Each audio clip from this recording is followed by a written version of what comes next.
Hey guys, you're watching an interview being recorded at Ceph Days in London here, co-sponsored by Dell and also by Red Hat. Joined on the microphone, on the camera, by Ross Turk. Ross, say hi. Hi. It's been a really busy 6 or 7 months for you, hasn't it? Yes, it has. It was even busy before that because startups are always busy, but it was kind of strange to realize that it gets busier than a startup when you get acquired by a large company like Red Hat. So there's lots of excitement, a lot of work to do, a lot of work to be done, but it's been busy.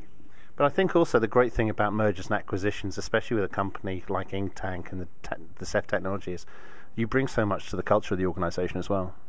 I think we were always a very open sourcey company. You know, we always not only released an open source product, but we cared about the methodology. And we wanted to run a community that was not just us. So I think it's our worldview and Red Hat's worldview were compatible from the start.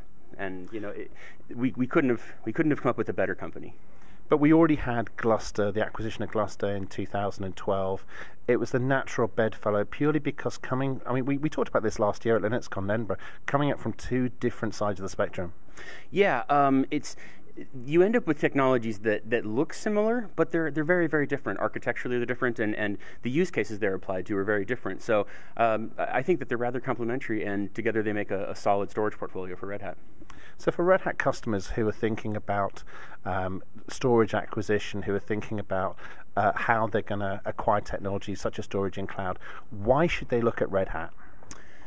People who are looking to acquire storage should look at Red Hat for the same reason they look at Red Hat for Linux, and it's because Red Hat understands how to take the best technology from open source communities and deliver it to enterprises. And right now, open source storage is emerging, and it's a very exciting thing. And Red Hat is the right company to talk to about it because they can take all of the pieces and bring them together into a reliable customer experience. But storage has always been one of those emotional purchases. It's always been the EMC Clarion, which took up 55-60% of your budget. Mm-hmm. And now it's heterogeneous, it's made of redundant technology, really cheap to acquire technology. Do you think that Ceph really has blazed a trail, especially with Apache Cloud Stack and with OpenStack? I think so. OpenStack was kind of Act 1 for Ceph, and it was a good match because the type of person who's deploying OpenStack is also the type of person who will feel at home with technologies like Ceph. Yeah. So it was a really good first match. If you were to try to take Ceph and give it to a standard NetApp admin, there's too much of a gap. It's just a completely different way of looking at things. So I think what we're seeing is a pivot in the storage industry between the old way and the new way, and Ceph and Gluster and technologies like that are definitely emerging and are good for particular use cases now. But I think that storage buyers who are looking towards the future kind of understand that this is the way things are going to go as far as software-based storage that's distributed on commodity hardware.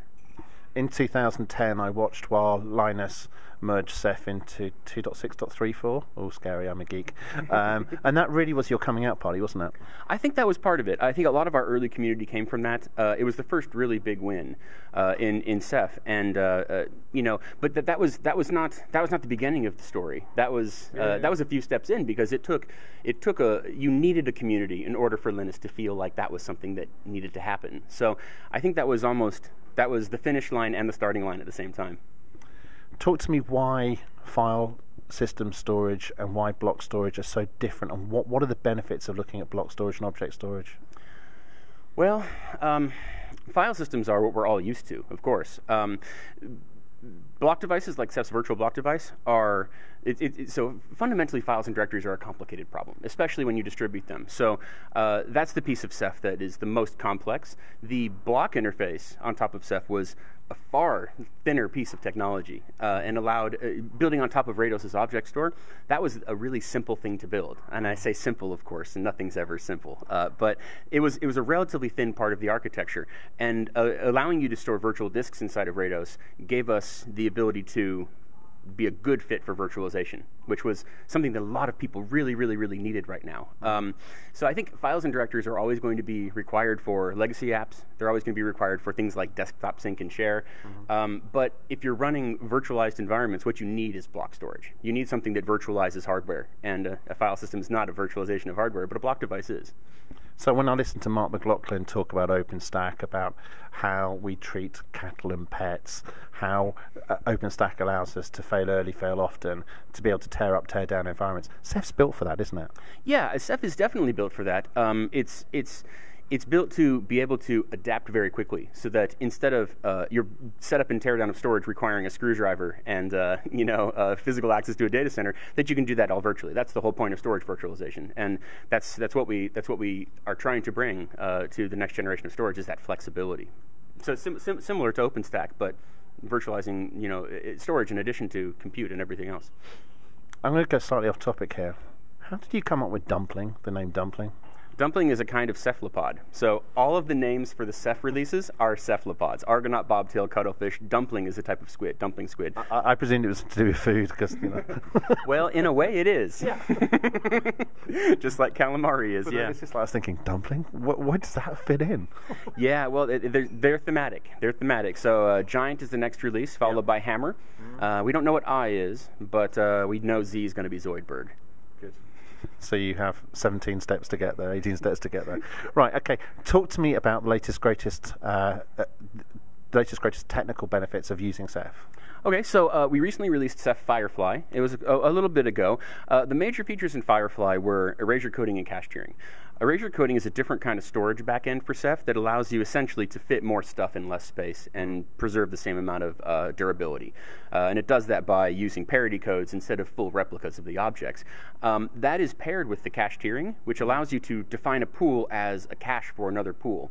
So you can essentially have a cheap, slow pool and an expensive, fast pool. You can scale them both independently, and they work together to move data from the hot tier to the cold tier depending on access. So it allows you to have what we call the multi-temperature data management, and be able to sort of very flexibly manage that price-performance trade-off. But I think what Ceph also gives us is more bang for the buck and more muscle for the CIO, because he can understand at the audit and log level what's going on in his storage for the first time ever. It's both a scary new world, but also very powerful.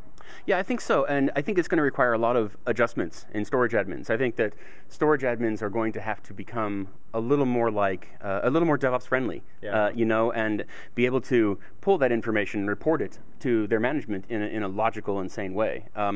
Just because all the information exists doesn't mean that the industry's figured out how to do anything with it. So I think there's a lot of growth that needs to happen within the storage admin community to figure out how to pull that data out of Ceph and use it most effectively in business communication. But if you look at our open source background going back 10, 12, 13 years, it was about things like spindle size, average messages per second. It was about mail, because mail was the thing that ate the disk space. Yeah, actually, mail is still one of the things out there that doesn't have a good storage solution. Now, we're waiting for somebody to build mail on top of Rados because we really need it. But yeah, I think that in the future, storage is going to be more about DevOps than it is about forklifts and web browsers. Back in the day when we were developers, we were in the back room and no one really talked to us. Now developers are rock stars because of the whole apps mentality, because it's so critical to companies being able to get to cloud. Ceph again is part of that.